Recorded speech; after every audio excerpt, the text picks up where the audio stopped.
Le peuple congolais est humilié, maltraité, massacré depuis plus de 2 décennies au vu et au su de la communauté internationale. Aujourd'hui, grâce aux nouvelles technologies d'information et de la communication, plus personne ne peut dire « je ne savais pas ». Avec ces prix Nobel de la paix, j'appelle le monde à être témoin et je vous exhorte à vous joindre à nous pour mettre fin à cette souffrance qui fait honte à notre humanité commune. Les habitants de mon pays ont désespérément besoin de la paix. Mais comment construire la paix sur des fausses communes? Comment construire la paix sans vérité ni réconciliation? Comment construire la paix sans justice ni réparation? Au moment où je vous parle, un rapport est en train de moisir dans les tiroirs d'un bureau à New York. Il a été rédigé à l'issue d'une enquête professionnelle et rigoureuse sur les crimes de guerre et les violations des droits humains perpétrés au Congo.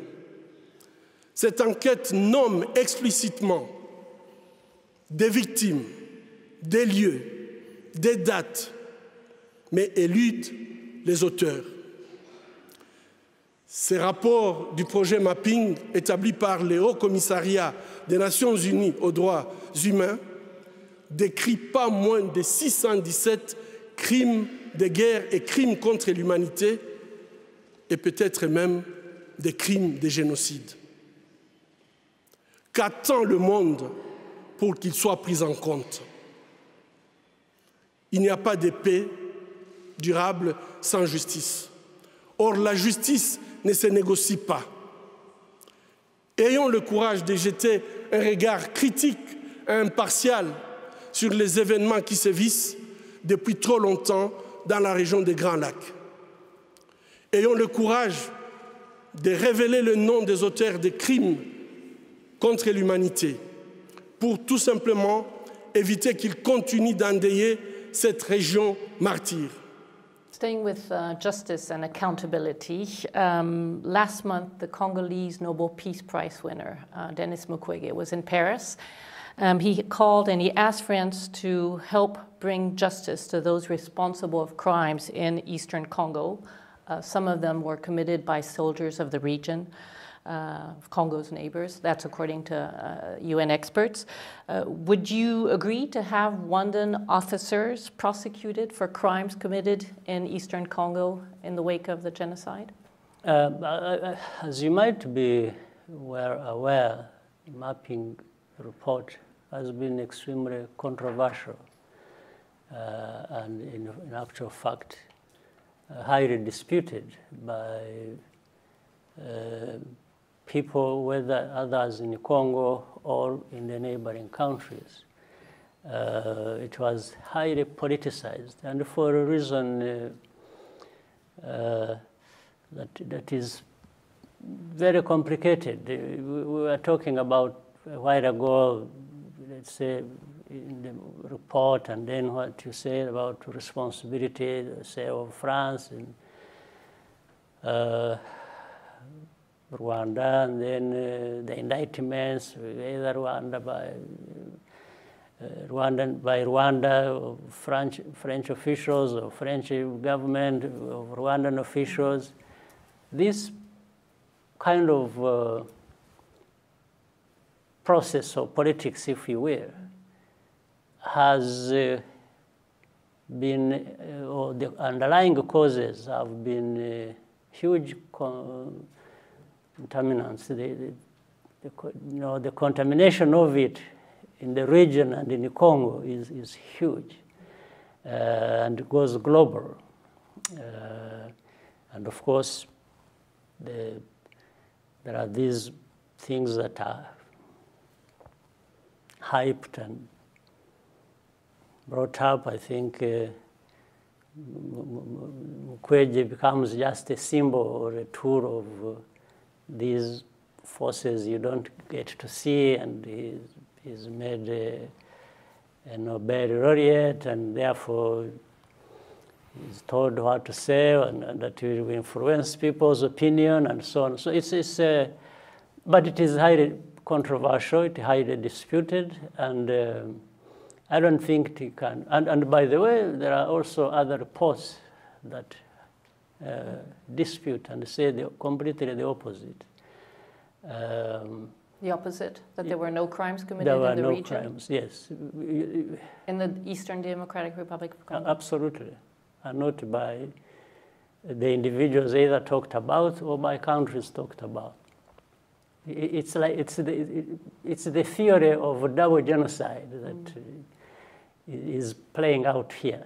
It's like the people, the genocide that was carried out in Rwanda against the Tutsis is something that has had vibrations going across the world and about the responsibilities and so on. So, and it has turned a full circle, and it's like people are saying, no, but these are not the only ones who died, even the others. And therefore, there were two genocides, and then it comes from Rwanda, it goes to Congo, then so it's such that even the truth, the actual people who died or who were or who killed them, who did the killing, will never come out because of this intoxication of fighting to establish two genocides taking place. That's what I'm saying.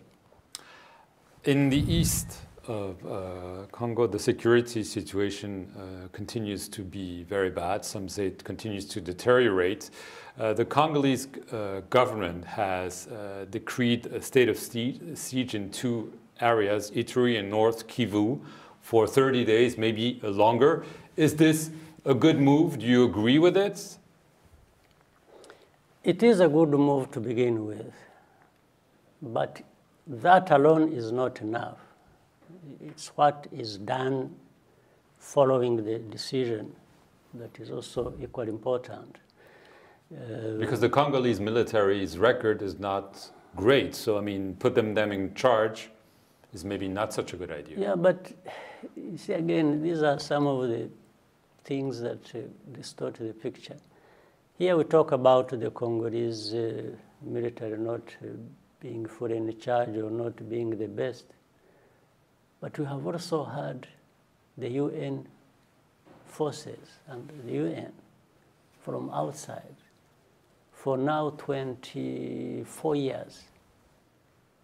So talking about the Congolese military not being the best or good in any way, and then forgetting the fact that you have actually, the world has put a force there. Not only, and that force that has been put there for the last 24 years spend $1.5 billion US. So you calculate how much. Surely those people who do that need to be saying, well, this has been the outcome. You know, we got value for our money this way. Nothing to show for it. So this again, and it is the whole background of that situation in the region, Congo, what we have just talked about, this happened, but there are still these responsibilities of the world that are kept, you know, silent or put underground. And nobody says, yeah, but what have you been there for 24 years? You went there to solve a problem. What happened? It's a failure? I think it's a big, big failure. It's an understatement to say it's a failure. So our region has seen many overlapping complex issues and problems, and which the whole world just prefers to give a remedy like that of, you know, naming somebody, you know. So like Mukwege has been given a Nobel laureate probably to bring solve problems of Congo. But we are still stuck whether with him or with the UN force, with everybody. And then once people have come to such a failure, they just find it easy and as if it's like, and then they pick out some individual, this one did this one did that. No, but there is this so much that has been put here to address the problem, and we still have the problem. So I think the state of emergency, for me, it was like saying, there is a big problem here. Let's take measures that give us a good start to deal with it. This is why I'm saying it's one thing to establish the state of emergency. For me, I would do that if I were. But I would follow it up also with a well thought out, planned actions to actually deal with in concrete terms, not to come and run over things again and then after 5 years you still have the same problem or even a much bigger problem. That's what has been happening in the whole region, not just Congo. Or Congo, of course, having a bigger share of the problem. Yeah, to your question, I think it is a good move, but you still have to do more. It asks us to do more. Now, talking about doing more, your country and Congo seem to have better relationships since President Tshisekedi was elected. You've both agreed to reinforce security at the borders between the two countries to tackle rebel groups that are operating in that region. How far are you in these talks? Are you talking about joint military operations, for instance? Really still talking about it. First is to identify the problem itself, how far does it go, and then plan how to move forward, which are the most important steps to be taken first, so we are still having a good discussion. But the most important thing here is at least there is that environment where we can talk to each other, which was lacking before.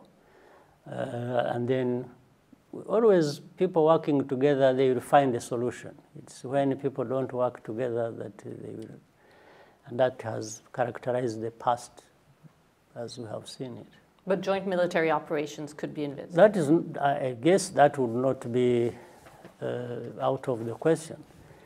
But it always depends on the situation at hand and what people see. Mm-hmm. Always the two sides will talk and see if that is going to work, what are the costs, or what are the benefits, and a decision can be made. I think here people need to be flexible.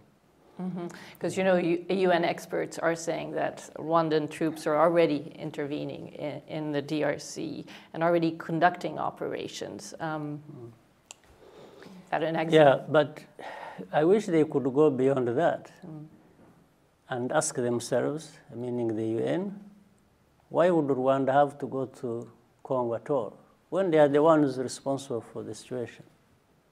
Yes, but does that mean that you're acknowledging that Rwandan troops are in the DRC? No, I'm acknowledging that the UN making that report is actually a failure in the Congo.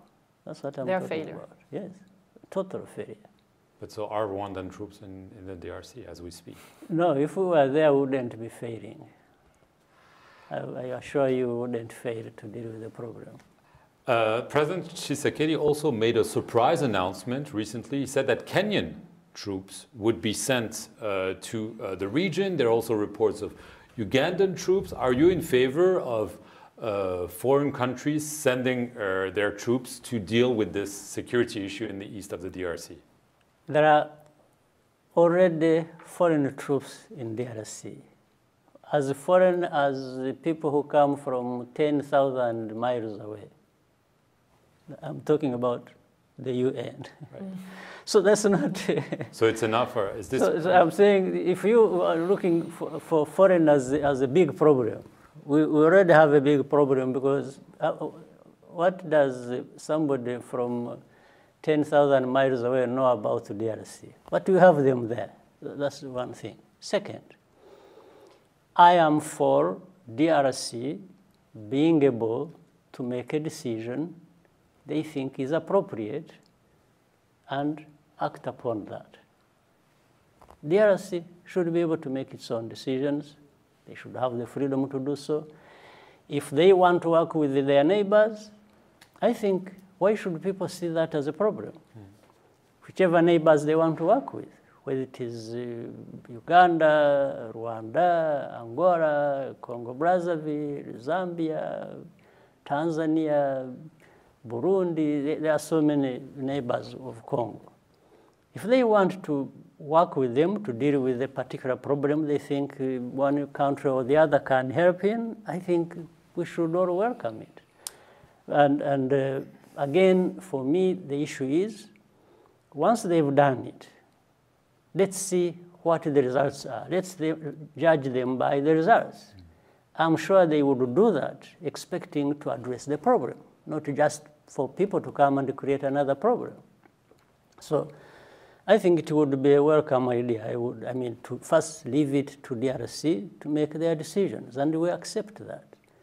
Yes, but stop this whole thing. This is what I was saying. You have a UN,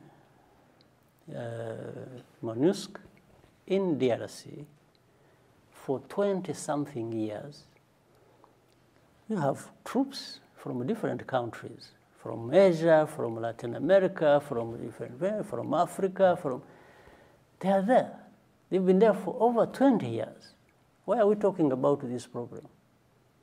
Where one country is doing this, or if no, will you allow this country to come in? No, but tell me what these ones are doing. The same people who are reporting against any neighboring country being in Congo working with the Congolese government are the same people who have forces there for over 2 decades. Right. So, and doing nothing. So why don't we first answer that question? I mentioned in passing Uganda. You didn't attend the swearing-in of President Yoweri Museveni. We understand there are tensions between your two countries. What is up between your two countries? Why this bad relationship, and why is it getting worse? To describe it to you to the extent that you would understand it would take us a whole day. So I'm trying to summarize. But what is true is we have had misunderstandings, and we have even had efforts to try and resolve them. But things may not be working. But you know, Rwanda has had many problems. We have had our own, which we try to deal with. We keep struggling to improve our country, to make it better, to take it to greater heights. But at the same time, we suffer from being a small country. And those who think are slightly bigger than us think that we should be getting marching orders from them. And we are also good at telling people that they should leave us alone, and we want to grapple with our own problems and manage our problems. We can work very well with the people, but we don't want people to give us orders or to shape us the way they want, whether it is Uganda or even bigger countries. Those who think they can tell us, you do this, this is what is good for you, do that, or you must listen to me because of this. And we are very polite people as well. We tell them politely that no, that's not going to happen. And then sometimes people want to force it to happen. And that's where problems come up. So, but we are always looking forward to resolving whatever problems we have with anybody, including Uganda. Or like you have seen how we are making good progress with France. Why not with Uganda or any other country that we may have some problems with? So that's the way it is. Mais le président rwandais a des propos qui choquent l'opinion de la République démocratique du Congo. Qu'avez-vous à dire au fait qu'il annonce qu'il n'y a pas eu de massacre à l'Est et que, par exemple, le prix Nobel de la paix n'est qu'un instrument aux mains de ceux qui l'ont couronné? Non, je disais d'ailleurs tout à l'heure à un de vos confrères que je n'ai pas de polémique à faire avec le président Kagame. Je n'ai pas à utiliser les médias pour répondre au président Kagame. J'ai d'autres voies et je les utiliserai pour lui parler. J'insiste ici sur le fait que le rapport mapping n'est pas un rapport congolais. Il est fait par des experts onusiens. C'est le rapport mapping. Nous, ce que nous avons à faire, c'est de ramener l'ordre, la sécurité et la paix à l'est du pays, de mettre fin à ce cycle de la mort de nos compatriotes et après aussi d'ouvrir une page de justice qui ira dans tous les sens, transitionnel ou pénal, peu importe. Le but, c'est de rendre hommage à toutes ces victimes injustement abattues. Et donc, moi, je m'inscris plutôt dans la logique de la paix dans mon pays, la paix avec mes voisins, et je ne fais pas attention à ce genre de déclarations qui peut-être peuvent mettre le feu à la région, ça ne sert à rien. Donc je n'ai vraiment pas l'intention de répliquer à cela. Mais le docteur Mukwege... Alors par rapport au docteur Mukwege, je le dis et j'insiste ici, c'est une fierté nationale. D'ailleurs, il tarde que l'on lui décerne une décoration valorisant son combat pour la réparation des femmes, son combat pour la restauration de la paix à l'Est, et il a toute ma confiance et toute mon affection. Ce n'est sûrement pas quelqu'un qu'on peut manipuler. Il est originaire de ce coin-là, il vit là-bas, près des victimes.